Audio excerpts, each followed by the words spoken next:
शरीर पर हजारों लाठियां और गोलियां खा करके हमें आज़ादी के इस खूबसूरत माहौल को बलिदानियां दे करके प्रदान किया है।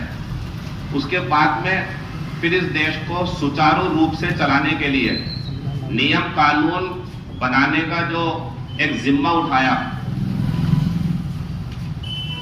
महान शख्सियत बाबा डॉक्टर भीमराव अंबेडकर साहब जी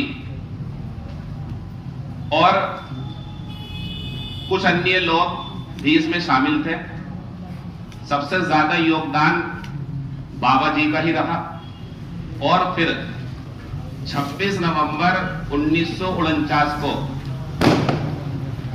एक संविधान अपना लिया गया, जो 2 साल 11 महीने 18 दिन में बनकर तैयार हुआ।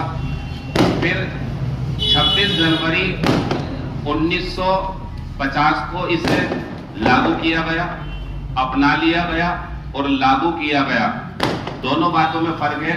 अपना लिया गया मीन्स उस कमेटी के, उस समिति के सदस्यों ने हस्ताक्षर करके ये तय कर दिया कि इसके अंदर बनाए गए नियम कानून लागू किए जाएंगे तो हमारे समाज में, हमारे देश में शांति बनी रहेगी, हमारा देश उन्नति करेगा।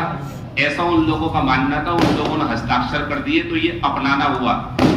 और जब इसे अपना लिया गया तो फिर इसे सभी लोगों के ऊपर, सभी राज्यों में लागू कर दिया गया, यानी कि सब लोग इसका लाभ उठा सकते हैं, हर नागरिक इससे लाभान्वित हो सके। वो काम किया गया 26 जनवरी 1950 को।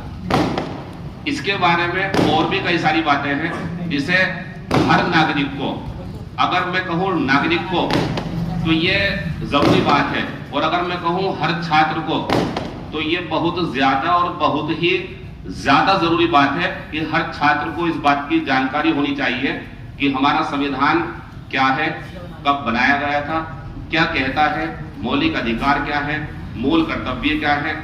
आप सभी लोगों से मेरी ये हम्बल रिक्वेस्ट है। मैं यही अपनी बात को रोक दूंगा और इसके बाद में आप सब लोग इंटरनेट की सहायता से गूगल पे सर्च करके, यूट्यूब पे सर्च करके, या आप अपनी लुसेंट की बुक से संविधान को जाने।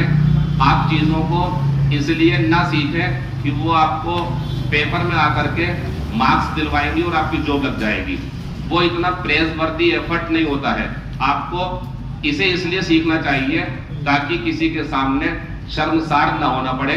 जिस तरीके से आप एक अच्छे मुसलमान, एक अच्छे हिंदू, एक अच्छे सिख और एक अच्छे ईसाई बनने के लिए रोजाना पूजा, नमाज, गुरुद्वारा जाते हैं और अपनी धार्मिक पुस्तकें पढ़ते हैं, इतना टाइम अगर इन चीजों को नहीं दे सकते संविधान को, तो कम से कम उसका आधा टाइम भी अगर आप अपने संविधान को जानने के लिए दें तो आप उधर एक अच्छे इंसान बनेंगे। अगर तो संविधान को जान करके आप एक अच्छे नागरिक भी बन सकते हैं।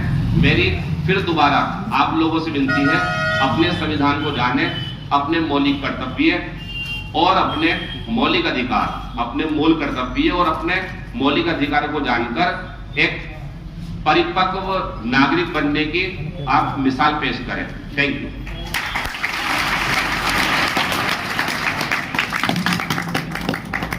मैंने जो बात आपको बताई है